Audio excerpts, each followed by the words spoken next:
우리가 불안이나 우울증, 공황증 같은 여러 증상들로부터 나아지려고 노력할 때 굉장히 중요한 것 중 하나인데 간과하는 것이 하나 있어요.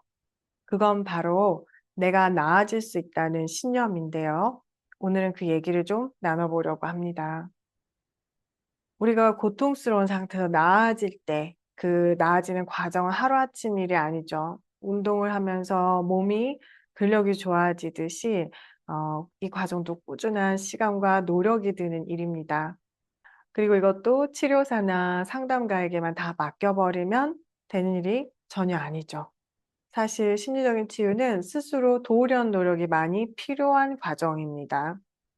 그런데 내가 좀 이렇게 노력을 하면 어느 정도 이게 될 수 있다. 결실이 좀 있을 수 있다. 이런 생각 없이는 꾸준한 노력을 들이기가 어렵죠. 심리 치료도 마찬가지입니다. 그러니까 '내가 괜찮아질 수 있다. 나아질 수 있다.'는 신념이 없다면 일관된 치유 과정을 지속하는 게 많이 어려워집니다. 특히 마음이라는 건 눈에 잘 보이지도 않고 어떤 상태인지 판단도 잘 안 되고 해서 안개 속을 걷는 것 같을 수 있거든요. 그래서 종종 심리 치료를 시작하고 거기에 따른 여러 노력들을 하기 시작을 했는데도 한 달, 두 달 지나면서 좀 개선이 있는 것 같다가 좀 다시 없는 것 같고 그다음 어디 아프고 불안해지고 다시 좀 우울해지고 그런 상태들이 오면 '아 이게 다 필요 없고 소용도 없는 것 같아.' 하면서 다 자포자기하는 마음이 생기기도 하죠. 근데 이럴 때 참 '나는 안 나아지는 것 같고 아무것도 도움이 안 돼.' 이런 이제 실망감과 무력감 때문인데 또 이 뒤에는 사실 불안하고 외롭고 한 마음도 자리를 많이 하고 있어요. 그죠? 나만 나아지지 못하는 것 같고 '내가 계속 이 상태면 어떡하지?' 하는 그런 방치된 불안감 같은 것들이 또 생기죠.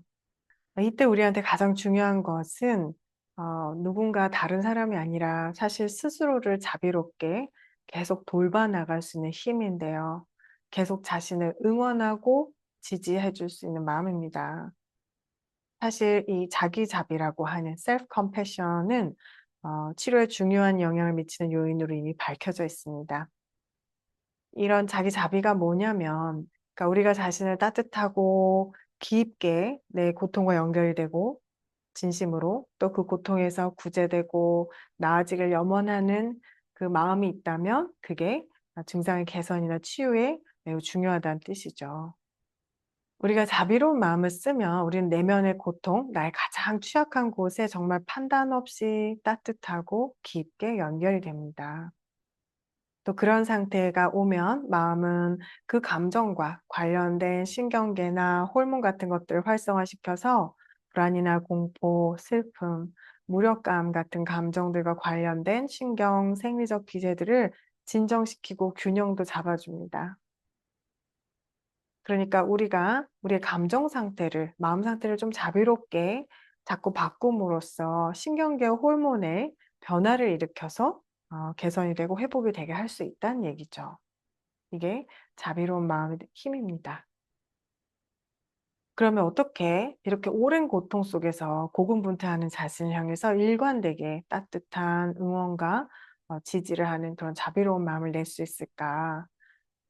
여기에 대해서는 우리가 자비의 특성을 좀 알게 되면 방법이 보입니다.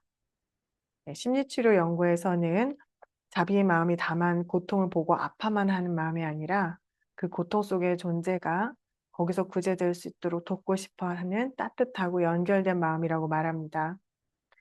또 자비심의 좀 더 원류가 되는 불교에서는 자비심이 고통 속의 존재가 단지 거기서 벗어나고 해방될 수 있는 상태를 원하는 것만이 아니라 그 해방이 된 상태를 떠올리면서 생겨나는 심지어 기쁜 마음이라고도 합니다. 그러니까 이건 단지 도와주는 게 아니라 그 사람이 그 존재가 구제될 수 있다는 믿음에서 오는 기쁨이라는 것이죠. 그러면 이 믿음은 어디서 오냐?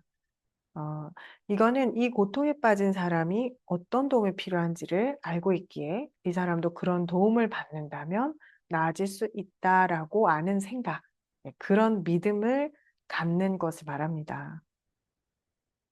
이게 그러면 우리에게 뭘 얘기하냐? 이거는 내가 그 치유의 과정을 지속적으로 잘 유지해 나가기 위해서 또 스스로를 계속 자비롭게 다독거리기 위해서는 어떤 방법을 통해 내가 나아질 수 있는지에 대한 알미 어느 정도 있어야 한다는 겁니다. 뭐 전문적으로는 모르더라도 어떤 치료 방법들이 도움이 되는지, 어떤 원리로 도움이 되는 정도는 좀 아는 것이 도움이 되죠.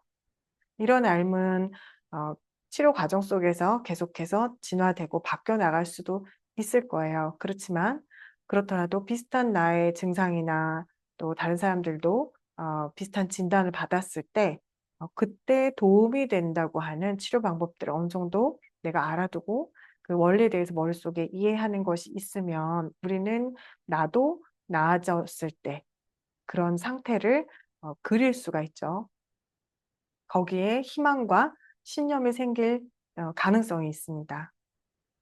그런데 아무 방향성도 모르고 이런 심리 상담이나 치료를 받아도 나아질 수 있는지 없는지도 전혀 모른다. 그리고 또 다른 사람들도 "누가 이런 종류의 심리 치료를 받고 나아졌더라." 하는 그런 기본 정보도 아무것도 없다면 사실 우리가 심리 상담이나 치료를 시작하고 또 명상 훈련을 시작하고 했어도 이를 지속하기는 어려울 겁니다. 특히 요즘에는 이제 심리 치료에도 뇌신경 기반으로 자율신경계적 반응들을 재정립해서 눈에 띄는 효과를 가져온 심리 치료 기법들도 많아졌어요. 이런 기법을 하게 되면 단지 공감이나 이해를 받는 것이 아니라 특정 방법을 통해서 그 내 무의식에 원하는 것을 제공해 주는 그런 과정들을 통해서 증상들이 생리적이고 신경적인 차원에서 이미 비활성화를 시킬 수 있는 그런 방법들이 많이 있습니다.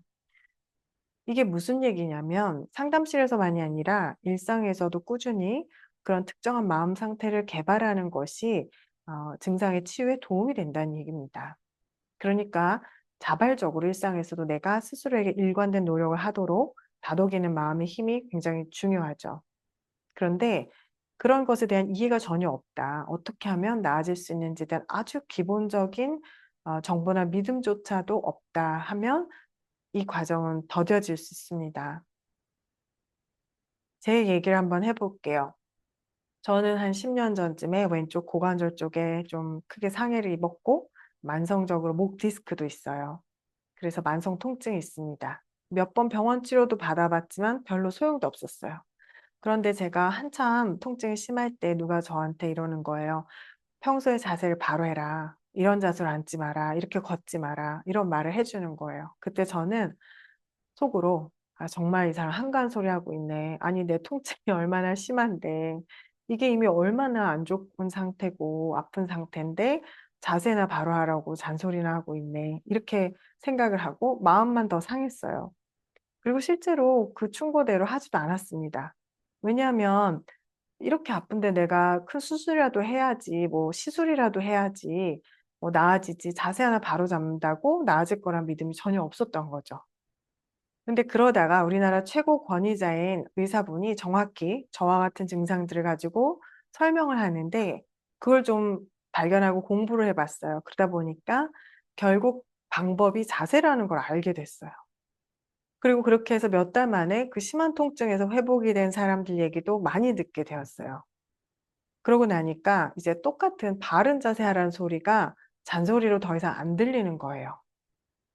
계속해서 이제 저는 잘 때, 걸을 때, 앉았을 때 어떻게 하는 게 몸에 더 나쁜지, 어떻게 하는 게 회복에 도움이 되는지 신경을 쓰고 계속 노력을 들일 수 있게 됐어요. 그러다 보니까 지금 당장은 내가 완전히 좋아지지 않고 어떤 날은 뭐 통증이 좀 심할 때도 있지만 완전히 포기하고 싶거나 무력감이 들거나 하지 않더라고요. 내가 어떻게 하면 좋아지는지를 알고 거기에 대한 신념이 있으니까 당장 그렇게 되지 않더라도 '계속 노력하면 그렇게 될 수 있다.'라는 그런 마음이 생겼기 때문에 이 노력을 포기하지 않고 점점 개선을 하게 만들 수 있었던 거예요. 마찬가지로 마음의 상태를 개선하고 싶으신 분들도 그냥 상담사나 치료사에게 모든 걸 다 맡기기보다는 스스로 내 치유 과정에 대한 청사진을 가질 수 있도록 노력하는 게 그런 면에서 도움이 됩니다. 그게 만약 어렵다면 상담사나 치료사들에게 물어보세요. 내가 가진 지식엔 신뢰가 없더라도 내 앞에 치료사나 상담사가 말하는 방법이 어느 정도 납득이 가고 믿음이 간다면 그것도 도움이 될 수 있습니다. 이런 부분들은 또 과정 중에 계속 참고해 가면서 바꿔나갈 수도 있으니까요. 저 같은 경우에도 내담자들이 오면 치료 방법에 대해 충분한 설명을 먼저 합니다. 또 요즘은 유튜브에도 많은 정보들이 있으니까 여기저기서 도움을 받을 수 있죠. 그래서 오늘은 이제 내가 나아지는 과정에 스스로 신념을 갖는 것, 내가 나아질 수 있다는 신념을 마련하도록 하는 것이 왜 중요한지, 어떻게 해야 되는지에 대해서 설명을 드렸고, 앞으로는 이런 치료법들을 소개하는 영상들을 계속 좀 올려보도록 하겠습니다.